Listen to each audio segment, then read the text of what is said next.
अस्सलाम वालेकुम dear students. आज का हमारा जो टॉपिक है वो है कार्टिलेज। आइए हम कार्टिलेज को डिस्कस करते हैं। What is cartilage? Cartilage basically है क्या? It is a connective tissue composed of chondrocytes and fibres much more elastic than bones called cartilage. It's a connective tissue. ये एक ऐसा कनेक्टिव टिश्यू है, किसका बना हुआ है? कॉन्ड्रोसाइट्स का। कॉन्ड्रोसाइट्स क्या है? The cells of the cartilage and the fibres. ऐसा कनेक्टिव टिश्यू जो कि कॉन्ड्रोसाइट्स एंड फाइबर्स का बना हुआ हो और बोन से ज़्यादा इलास्टिक हो, ज़्यादा लचकदार हो, तो उसको क्या कहते हैं? कार्टिलेज।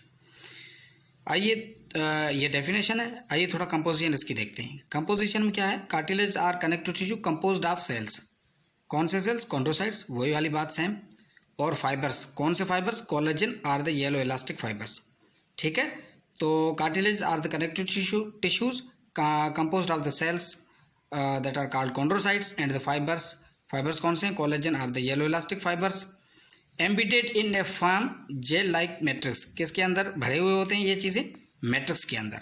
और मैट्रिक्स के अंदर जो है वो matrix which is rich in mucopolysaccharide, और मैट्रिक्स के अंदर जो है वो म्यूकोपॉलीसेकेराइड पाया जाता है।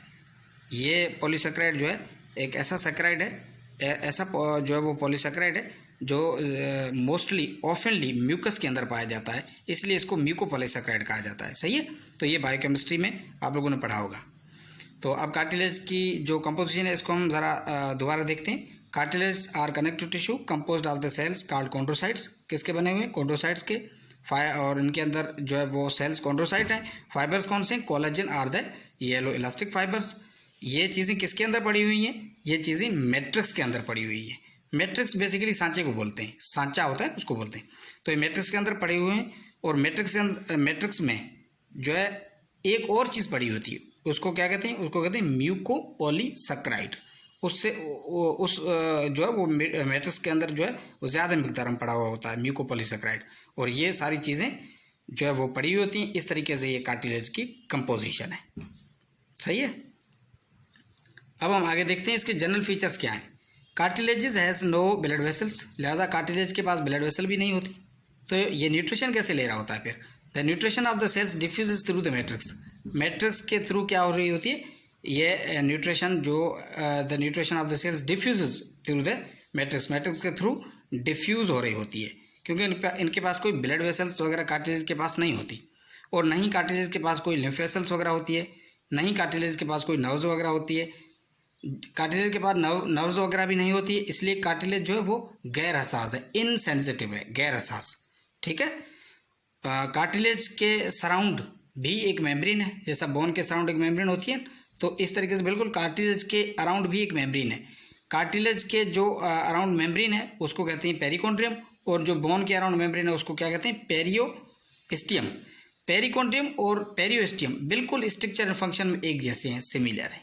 सही है, इसके बाद articular cartilages has no perichondrium. Articular cartilage वो कार्टिलेज जो आर्टिकुलर सरफेस के ऊपर पाए जाते हैं। सही है, ये है basically hyaline cartilage. Articular hyaline cartilage जो है उनके पास पेरिकॉन्ड्रियम नहीं होती, ये याद रखने की पॉइंट है। बाकी हाइलन कार्टिलेज जितने हैं उनके पास पेरिकॉन्ड्रियम होती है, लेकिन आर्टिकुलर हाइलन कार्टिलेज है उनके पास पेरिकॉन्ड्रियम नहीं होती। तो इसके नहीं होने से क्या होता है? इसके नहीं होने से ये होता है कि रीजनरेशन जो बहाली का अमल होता है, अगर कोई इंजरी हो जाती है तो फिर बहाली नहीं हो रही होती, मुकम्मल तरीके से वहाँ पे जो रिकवरी नहीं हो रही होती। The articular cartilages has no perichondrium, so regeneration after injuries inadequate. So regeneration उसकी जो है वो कंप्लीट नहीं होती है। When cartilage calcifies the chondrocytes die. अगर कार्टिलेज जो है वो जब भी कार्टिलेज कैल्सिफाई होते हैं, जब कार्टिलेज के अंदर कैल्शियम आना शुरू हो जाती है, डिपोजिशन शुरू हो जाती है, तो जो कार्टिलेज के सेल्स हैं कॉन्ड्रोसाइट्स वो मर जाते हैं। और फिर होता क्या है? फिर कार्टिलेज जो रिप्लेस हो जाता है बाय बोन। कार्टिलेज से अब क्या हो गया है? बोन बन जाता है। कार्टिलेज रिप्लेस हो जाता है बाय बोन टिश्यू। सही है, ये चीज़ें समझ में आ गई। ये हैं general features of the cartilage. आइए देखते हैं डिफरेंस। हम लोगों ने पहले डिफरेंस को बहुत अच्छे से पढ़ा है, दोबारा थोड़ा देख लेते हैं। Bone is hard, cartilage is firm. Bone बहुत ज़्यादा जो मजबूत होता है और कार्टिलेज नहीं होता है। ठीक है, और मैट्रिक्स बोन का, एक बोन का मैट्रिक्स है, एक कार्टिलेज का मैट्रिक्स है। ठीक है, तो बोन का मैट्रिक्स का मतलब क्या है? सांचा। सही है, तो matrix of the bone has in inflexible material, bone के मैट्रिक्स के अंदर क्या भरा हुआ है, इनफ्लेक्सिबल मटेरियल भरा हुआ है, इसकी वजह से वो इनफ्लेक्सिबल है और हार्ड है। उस मटेरियल क्या नाम है, ओशन। जबकि कार्टिलेज के अंदर कॉन्ड्रोटेन होता है, कॉन्ड्रोटेन ऐसा मटेरियल है जो क्या प्रोवाइड कर रहा है, फ्लेक्सिबिलिटी। ये जो है कार्टिलेज ज़्यादा लचकदार क्यों है, कॉन्ड्रोटेन की मौजूदगी की वजह से, ये आपको याद रखना है। Matrix of the bone possesses calcium salt, matrix जो बोन मैट्रिक्स है उसके अंदर क्या कैल्शियम साल्ट होता है, जबकि calcium salt not present in the cartilage, cartilage के अंदर नहीं होता। और बोन के पास जो है वो नर्व सप्लाई भी होती है और वेस्कुलर इन नेचर है, ब्लड वेसल्स वगैरह होते हैं, जबकि कार्टिलेज के पास नर्व सप्लाई और वगैरह नहीं होता, ब्लड वेसल्स भी नहीं होती, इसलिए इसको कहते हैं avascular in nature. Bone marrow जो बोन के बीच में होता है, हम लोगों ने जब बोन की स्ट्रक्चर पढ़ रहे थे तो बोन मेरो को अच्छे से पढ़ा था। बोन मेरो बोन के अंदर होता है, ठीक, लेकिन बोन मेरो जो है वो कार्टिलेज के अंदर नहीं होता, सही है। तो ये है डिफरेंस। डिफरेंस के बाद है types. There are 3 types of the cartilage, hyaline cartilage, fibro cartilage and the elastic cartilage. आइए देखते हैं वन बाय वन इनको डिस्कस करते हैं। Hyaline cartilage, hyaline cartilage is a maximum in the body, ज़्यादातर हमारे बॉडी में जो कार्टिलेजेस हैं वो कौन से, हाइलन कार्टिलेज हैं। तो हाइलन कार्टिलेज मैक्सिमम होते हैं हमारी बॉडी के अंदर। All are the somatic bones initially were made up of the hyaline cartilages. जो हमारे सोमेटिक बोन्स हैं, जो हमारे बॉडी के बोन्स हैं, वो शुरू में किसके बने हुए होते हैं, हाइलन कार्टिलेज के बने होते हैं। फिर जो है वो उनमें से बोन बन जाता है, सही है। इस तरीके से हमारे पहले बॉडी के जो हमारे बॉडी के बोन्स हैं, somatic bones means body bones, पहले किसके बने होते हैं, पहले कार्टिलेज से नेचर होते हैं, फिर वो कन्वर्ट होके और बोन बन जाते हैं।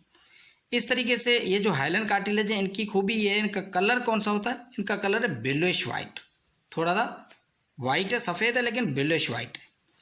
और इनकी अपीयरेंस कैसी है, बिल्कुल चमकदार, शाइनी। इनके फाइबर्स कैसे हैं, वेरी थिन, इनके जो धागे होते हैं वो बिल्कुल बारीक होते हैं और ये फ्लेक्सिबल होते हैं। Hyaline cartilage they are flexible. Perichondrium मैंने कहा इसमें मौजूद होती है, लेकिन जो आर्टिकुलर हाइलन कार्टिलेज है उनके अंदर पेरिकॉन्ड्रियम नहीं होती। आर्टिकुलर कार्टिलेज जो वो पिछली स्लाइड में जो हम लोगों ने डिस्कस किया, तो इनकी पेरिकॉन्ड्रियम हाइलन कार्टिलेज के अंदर होती है, ठीक है। और they have the maximum cells, इनके अंदर सेल्स भी ज़्यादा होते हैं। मॉडल फॉर बोन डेवलपमेंट, हम लोगों ने पहले ही इसको बोन डेवलपमेंट के जब यंग ग्रोइंग बोन पढ़ रहे थे तो उसमें इसको पढ़ा था कि यंग ग्रोइंग बोन के अंदर ये जो कार्टिलेज प्लेट होती है वो भी हाइलन कार्टिलेज होता है, ठीक है। तो model for the bone development करा रहा होता है कौन, हाइलन कार्टिलेज। लोकेशन ट्रैकियल रिंग्स, हमारा ये जो ट्रैकिया है इनकी जो रिंग्स हैं, ठीक है, ये बना रहा होता है, ये सी शेप रिंग होती हैं। Nasal cartilages, articular surface of the joints, ठीक है, जॉइंट्स के अंदर पाया जाता है। इस तरीके से ये है हाइलन कार्टिलेज के बारे में। अब एक दो इनके फंक्शन देखेंगे। Model for long bone development, long young growing bone की डेवलपमेंट जब हम पढ़ रहे थे तो हम लोगों ने कार्टिलेजेस जो प्लेट देखी थी, ठीक है, वो हाइलन कार्टिलेज की बेसिकली बनी हुई होती है। तो ये बोन की ग्रोथ में हेल्प कर रहा होता है, ठीक है। और इसके अलावा शॉक एब्जॉर्बर है और फ्रैक्शन को भी रिड्यूस कर रहा है, शॉक भी बर्दाश्त करता है और फ्रैक्शन को भी कम करता है। किनके दरमियान, बोन्स के दरमियान। जब जॉइंट बनता है बोन्स के दरमियान तो उन बोन्स के दरमियान जो फ्रैक्शन होती है उसको कम कौन करता है, कार्टिलेज, तभी तो कार्टिलेज पाया जाता है वहाँ पे, और शॉक को भी एब्जॉर्ब कर रहा होता है। सो आइए देखते हैं हाइलन कार्टिलेज। इस पिक्चर में आपको हाइलन कार्टिलेज दिखाई दे रहे हैं। थायराइड कार्टिलेज है, लेमिना ऑफ द क्रिकॉइड है, ट्रैकियल रिंग्स हैं, ये चीज़ें दिखाई दे रही हैं। ऊपर एक एरिथ्रोनॉइड कार्टिलेज है। एरिथ्रोनॉइड कार्टिलेज में ये पार्टली जो है वो इलास्टिक है और पार्शली ये हाइलन है। तो ज़्यादातर एरिथ्रोनॉइड कार्टिलेज वो हाइलन होता है और कुछ हिस्सा इसका इलास्टिक है। तो इस पिक्चर में आपको ये चीज़ें क्लियर हुई। इसके बाद फाइब्रो कार्टिलेज है। Fibro cartilage gives strength to the site of its present, जहाँ पे मौजूद होता है वहाँ पे ये मजबूती प्रोवाइड कर रहा होता है। वहाँ पे क्या प्रोवाइड कर रहा होता है, स्ट्रेंथ, मजबूती। It's chiefly present in the midline joints, ये हमारे मिडलाइन वाले जो जॉइंट्स हैं, जैसा कि मैंने इंटरवर्टिबुलर डिस्क, इंटरवर्टिबुलर ये जॉइंट्स हैं इसकी बात की थी, प्यूबिक सिम्फाइसिस की मैंने बात की थी, ये जब हम जॉइंट पढ़ रहे थे तो ये जो मिडलाइन वाले हमारे जॉइंट हैं इनमें ये फाइब्रो कार्टिलेज पाए जाते हैं। और ये फाइब्रो कार्टिलेज जिस जगह पे पाए जाते हैं वहाँ पे ये क्या प्रोवाइड करे होते हैं, स्ट्रेंथ, मजबूती प्रोवाइड करे होते हैं। पेरिकॉन्ड्रियम फाइब्रो कार्टिलेज के अंदर नहीं होती। और इनका कलर कैसा है, कलर चमकदार, सफ़ेद चमकदार कलर है इनका, glistening white with opaque appearance. थोड़ी सी इनकी अपीयरेंस इनकी जो है वो ज़ाहिर ज़रूर में थोड़ा सा धुंधला लगता है। They have a numerous white fibres, इनके अंदर जो है सफ़ेद फाइबर्स पाए जाते हैं बहुत ज़्यादा मिकदार में। और fibro cartilage are the more firm and the strongest, ये स्ट्रॉन्गेस्ट कार्टिलेज है। They have the minimum cells इनके अंदर कम होते हैं। फाइबर्स के बीच में जो सेल्स जो है वो स्क्वीज्ड हैं। इस तरीके से इनके अंदर सेल्स जो है वो कम मिकदार में पाए जाते हैं। ठीक है। सो इसके बाद इनका काम क्या है, इनका काम ये है कि fibro cartilage provide support with great tensile strength, ये सपोर्ट मुहैया कर रहा है। ठीक है। और ग्रेट टेंसाइल स्ट्रेंथ, लचकदार मजबूती भी मुहैया कर रहा होता है सपोर्ट के साथ साथ। लोकेशन क्या है इनकी, intervertebral discs and the pubic symphysis, ये फाइब्रो कार्टिलेजेस हैं। इनके अलावा और जगह पे भी होता है फाइब्रो कार्टिलेजेस। आगे जो कंपैरिजन मैंने दिया है ये उसमें ये बाकी एग्जांपल मैंने लिखे हैं, तो ये दो मैं आपको दिखाना चाहता हूँ पिक्चर में, इधर आप लोग देख भी सकते हैं दोनों। ठीक है। प्यूबिक सिम्फाइसिस आप देख रहे हैं, इंटरवर्टिब्रल जो है वो यहाँ पे देख रहे हैं, जॉइंट्स इनके दरमियान ये band of the fibro cartilage आप देख रहे हैं। इलास्टिक कार्टिलेज क्या है देखते हैं हम लोग। Elastic cartilage does not calcify ossify, ये कैल्सीफाई नहीं होता है। ठीक है। इलास्टिक कार्टिलेज की ये खूबी है, कैल्सीफाई नहीं होता। क्या प्रोवाइड कर रहा होता है, इसका काम क्या है, काम ये कि ये सपोर्ट प्रोवाइड कर रहा है विथ फ्लेक्सिबिलिटी। सही है, थोड़ा सा डिफरेंस है। फाइब्रो कार्टिलेज जो है वो सपोर्ट प्रोवाइड कर रहा है विथ ग्रेट टेंसाइल स्ट्रेंथ, जबकि ये सपोर्ट प्रोवाइड कर रहा है, ये सहारा मुहैया कर रहा है, सहारा दे रहा है विथ फ्लेक्सिबिलिटी, माना लचकदारी के साथ सहारा देना, ये इसका काम है इलास्टिक कार्टिलेज का। कलर इसका क्या है, येलोइश है। अपीयरेंस कैसी है इनकी, धुंधली अपीयरेंस है, ओपेक है। They have the numerous yellow fibres, इनके फाइबर्स कैसे होते हैं, येलो फाइबर्स हैं। ठीक है। मोस्ट फ्लेक्सिबल है, सबसे ज़्यादा फ्लेक्सिबल है इलास्टिक कार्टिलेजेस। पेरिकॉन्ड्रियम इनके अंदर होती है। और moderate number of the cell इनके अंदर वो नॉर्मल मिकदार में पाए जाते हैं। इनका काम वही जो पहले डिस्कस किया, प्रोवाइड सपोर्ट विथ फ्लेक्सिबिलिटी, तो ये है इलास्टिक कार्टिलेज। इसके अलावा इलास्टिक कार्टिलेज की लोकेशन क्या है, ये एक्सटर्नल एयर में पाया जाता है। हमारे जो एक्सटर्नल एयर है इसमें इलास्टिक कार्टिलेज है। एक्सटर्नल ऑडिटरी मीएटस मैंने पहले डिस्कस किया था जब स्किन पढ़ रहे थे। एपिग्लोटस आपको लिहाजा एपिग्लोटस के बारे में पता है, ग्लोटस के ऊपर होता है।